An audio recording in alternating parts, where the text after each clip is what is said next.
Hello dear viewers, my name is Nino and you're watching Nino's product reviews, and today we're going to take a closer look at the Xiaomi Mi Band 2. Now this is essentially a sports watch which also has a heart rate monitor installed on it. Comes with an application that can help you achieve your fitness goals, check the time obviously, and while you train you can also look at your heart rate. So this is very useful for people who want to train but don't want to spend too much money on it. Now I'm trying to put it on here for a while. I'm sorry about this footage. I'm gonna speed it up for you so you don't have to look at me struggle at first. This is literally my first time taking a look at what's inside here, so everything I do at first I do a little bit wrong. Now the Mi Band comes with a 70 milliampere battery installed in it, and it doesn't sound like much, but this is a very good device in terms of energy saving, so it could last you easily up to a week depending on how you use it. And it does have a touch button in the front, an OLED display, and it does quite a few things when you consider the price and the size of this little thing. Now here you see me inserting it from the top. You're actually supposed to do it from the bottom. Now both will work, but you should do it the proper way. That was my first time again, so I didn't. Here's your charging cable, but you will use this to sync your device also if you want, or you can just use the Bluetooth feature, and this is what I'll be demonstrating you today. Now you will notice that the manual is completely in English, and some of you might be deterred by this, but it's not an issue. If you're watching this video, you're gonna get the hang of this device very easily without having to actually consult the manual, because the functions are very simple and the application is actually in English and several other languages, so that won't be an issue. Now, as soon as my camera focus is better, we're going to take a look at our first step in setting this device up. Namely, we need to download the application. Now obviously we have a QR code here with a drawing of a phone and application. So obviously we need to scan this QR code. If you guys don't know what that is or how to do it, you just go to your Play Store in my case, but if you're on an iOS device, you basically do the same with their application store, and you type QR scanner. That's all you need, and as you can see we have a ton of these available. Now I'm not going to go into too much detail, any of them will do. I just took one random. I'm going to download it in front of you. Obviously I'm going to speed things up again because we don't want to waste time with this. And then essentially what I'm going to do is scan the code that we have here, the QR code over there. And once this is done, we're going to be redirected to the page which we need to open with our mobile device, in this case my phone. And the application will be installed from there.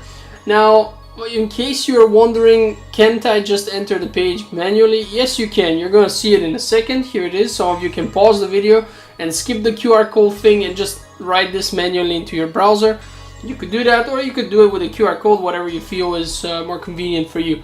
Now, as soon as the page loads, it's going to offer me to straight out download the application from the Play Store. I'm going to accept this offer and I'm going to download it. So this is basically the first and hardest step. Well, this is all subjective since we need to set up an account in a few moments, but that's not hard at all.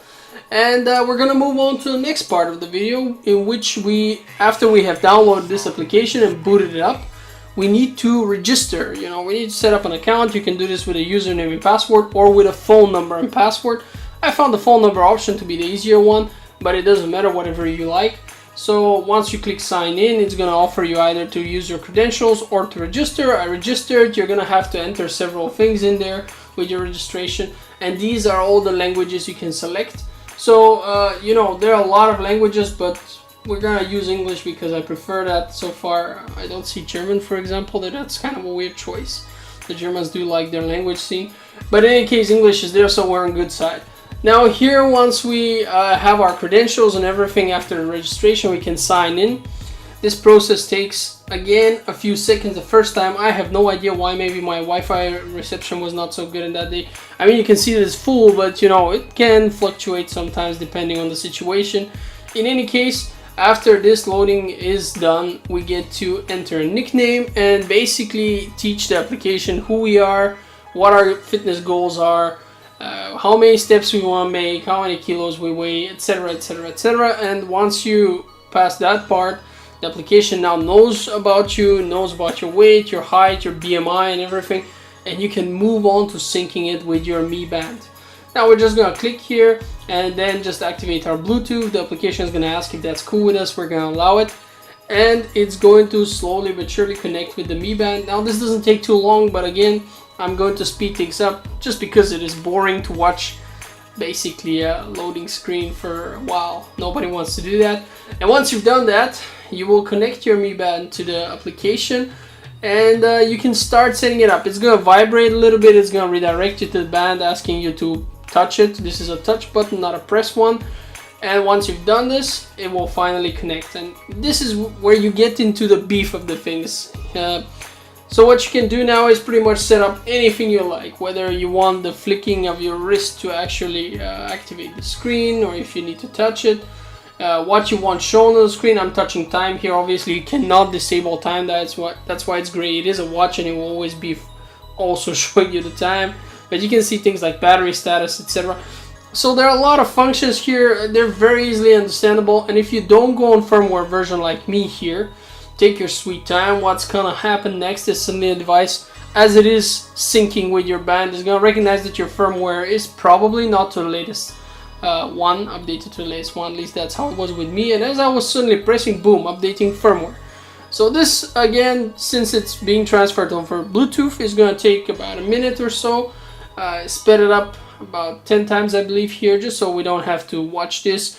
And then we get to play with all the features of the Mi Band. But as you can see, oh no, I'm not gonna go into all the features separately, just because, you know, I'm gonna leave this up to you. They're very standard. We have heart rate, we have sleep, you know, where it pays attention how much you sleep, where it pays attention to your heart rate, where it pays attention to your steps, how many calories you burned, and you can set it up. As you can see per touch, I can see the different statistics on the display. The OLED display looks great. The flicking on the wrist works. Oh no, I think this is a great device. I wanted to review it shortly just to show it to you guys because it's really cheap. It just came out from Xiaomi, and I personally like it, so I thought if you guys are interested, links in the description to the device. Thanks for watching and have a great day.